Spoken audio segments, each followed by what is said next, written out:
Hello mga ka-UC! Nandito po tayo ngayon sa Barangay Impok, Calauan, Laguna, kung saan matatagpuan ang pinakamatamis na lansones at pinakamatamis na pineapple. Oo, at meron pang buko. Wow, nakakahingal dito. Ang laki, ang ganda ng area. Tama ka dyan, Kuya Edwin, super refreshing. Ito pa ang Yellow Star Apple na matatagpuan dito sa Hidden Hills Picnic Grove. Tara, pumasyal pa tayo at nang malaman natin kung ano ang mga makikita natin dito. Tara! Mas maganda siguro malaman natin kung ano yung mga makikita natin dito sa Hidden Hills Picnic Grove mula sa may-ari, si Miss Grace Bondat Nicolas. Yes, thank you for coming here. Actually, meron kami ditong hanging bridge made of fiber optic cords. And also we have the highest view deck na may 360 Los Baños, Antipolo, and also San Pablo. And also we have lots of fruit-bearing trees na on-season naman siya, lalo-lalo na this coming September and October. Ano naman yung mga fruit-bearing trees na yun? We have like 100 durian trees dito, and then 1,000 na lansones, and that's the sweetest in Laguna. Aside sa Paite, of course. And also, we have that Yellow Star Apple. Natawag natin doon is abyo, avocado, nabagit ko na ba yung durian? Yeah, we have that 100, and marami pa yun. Wow! Ito po bang nasa likuran natin, yan na yung longest hanging bridge? Yes, in Calauan, and in Laguna because it's made of fiber optics na meron lang dito sa Laguna. So, eto yan. So, try natin? Oo, tara, punta natin. Please.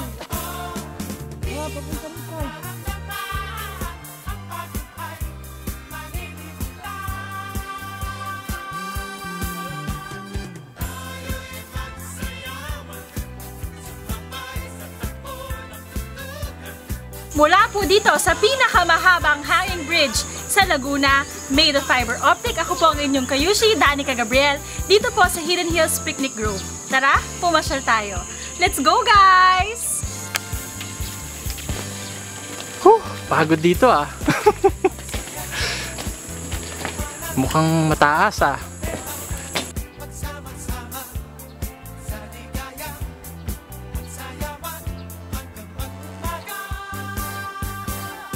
Kasama po natin ngayon ang tatay ni Miss Grace, si Tatay Pino Bondat. Magandang hapon po. Magandang hapon naman. Ang tatay, ang itatanong ko lamang po sa inyo kasi sobrang refreshing dito sa farm ninyo. Ang sarap niyang pasyalan.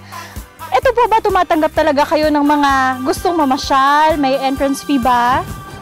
Merong konting entrance fee at para mawili ang lalo na mga kabataan at yang pwede ditong ganapin ang mga birthdayan, ang mga debut ng mga 18 years old at pwede ring wedding party. Okay. So, pwede siya, everyday open siya at pwede rin siyang ipasarado kapag mayroon tayong mga events. Pwede pong mag-overnight dito. Pwede mag-overnight, pwedeng 1 week stay, pwede rin. Yung mga grupo na marami pwede maging retreat house ng mga religious congregation. Mga gaano kadaming tao po ang kaya niyang tanggapin? Hanggang 300 tao. Pwede po bang pitasin yung mga prutas dito kung let's say mamamasyal lang ako tapos may nakita akong prutas? Pwede kasi yan naman talagang pang-promotion sa mga taong gustong pumunta rito. May bayad po? Wala na. Kasi pag maramihan, hindi pa babayaran ng kaunti. Pero pag paisa-isa lang, pwede na. Tatay Pino, napakaganda po dito sa inyong lugar. Pwede kang mag-relax, pwede kang magpa-party, pwedeng magsama ka ng mga friends mo. Ang dami nating pwedeng gawin dito sa Hidden Hills Picnic Grove. Kung eto po ba magkaroon ng mga interested investors, open po ba kayo doon? Pwede ako magbigay doon sa mga interested investor ng kung gaano kalawak ang kanilang gusto at pwede rin sa joint venture. Sino po ba ang dapat kausapin? Ayun na lamang aking anak na si Grace at alam niyo man lahat ang mga detalye ng kung ano ang gusto namin dito. Okay. So, hahanapin na lang po natin si Miss Grace Bondat Nicolas.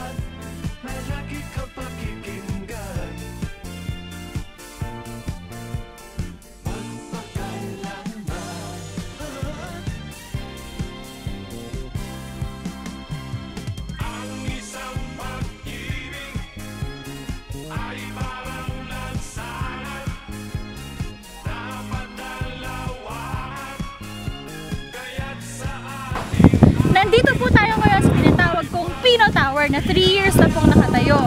Yung Antipolo Rizal, yung Fort Bonifacio, yung Batangas, at iba pang mga karating na lugar ng Calauan, Laguna.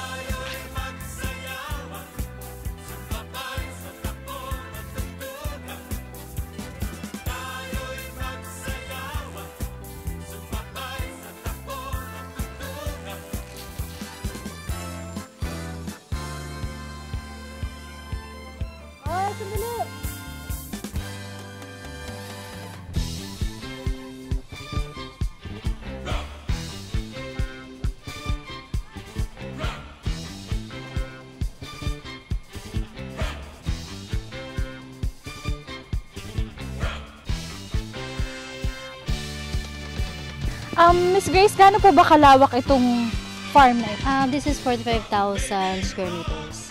Okay, 4.5 hectares. Kasama na po dun yung hanging bridge, lahat-lahat na po yun. Meron pa ba ditong swimming pool? Soon to be. So nakita naman natin kanina may hukay na, di ba? Dalawa ang naka-provision for that. Okay, marami pa yata tayong hindi nakakita, kaya diretso pa tayo sa pamamasyal. Alam niyo ba mga kayushi, na itong nasa likuran natin ay hindi po siya basta kwarto lang o kubo lang. Bakit? Ito ang ginagawang wedding chapel dito sa area na to. At syempre, yun naman ang Reception area na ginagamit kapag po tayo ay may mga events like tibu, wedding, baptismal, and any other occasions. At katabi naman po niyan yung sinasabi ni Miss Grace kanina na hinuhukay na soon to be ay swimming pool. At sa kabilang banda naman po ay yung kanilang zip line. Saka dito sa area na to mismo, dito yung ginagawang pinagtatayuan ng tent, di ba? Yes, pwede kang magtayo ng mga tents dito or additional tables and chairs kapag gusto mo na magkaroon ng garden wedding. Oo naman, kanina ko pa nakita, no? Ito daw po ang tinatawag na Birds of Paradise. At sa katabi po niyan, may mga duyan, may iba pang recreational areas, at sa tingin ko pwede rin mag-retreat dito. Ito po yung Yellow Star Apple. Yes. At natikman ko siya, very juicy niya at ang sarap-sarap niya talaga. Magkano nga po ang binibenta ito isa? Dito sa loob, actually, usually free, pero we're selling it also for 20 pesos sa labas, and we're selling it for 40. Isang piraso yun. Isang piraso. Well, sulit siya kasi ang daming laman ng isang piraso. Very juicy, tapos parang milky talaga siya sa loob. Ito po yung Yellow Star Apple, pero hindi siya gaano ka-yellow pa kasi Yes, hindi pa masyadong hinog. So, eto siya. So, lumalaki pa rin siya, pero eto, pwede na. Matitikman natin yung tamis talaga niya. napakabilis pating puntahan ito. From Alabang, it would take you about 1.5 Yes, hour. 1.5. Especially lalo kung walang traffic, mas mabilis.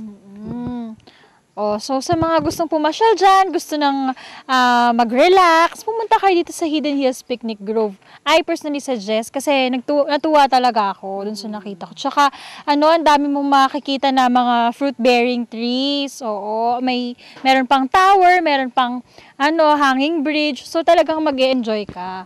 Magkano nga po bang entrance dito? Yeah, because we're encouraging people muna to come here, especially mga students. 10 pesos, 20 pesos, pwede na. Kapag maramihan kami, Before may nag-retreat dito, isang group sila, 40,000 a night naman, dito sila natutulog. Ano naman sila noon, 50 to 100 person. so talagang ginamit na nila talaga yung buong place, no? Yes, saka 'di ba para siyang pang-retreat place talaga kasi very serene, napakatahimik. Mula po dito sa Hidden Hills Picnic Grove dito sa Barangay Imo, Calauan, Laguna, pumunta na po kayo. This is still your friendly host, Danica Gabriel. I'm Edjun. And Grace Nicolas. And of course, you are still watching Umbrella Friend!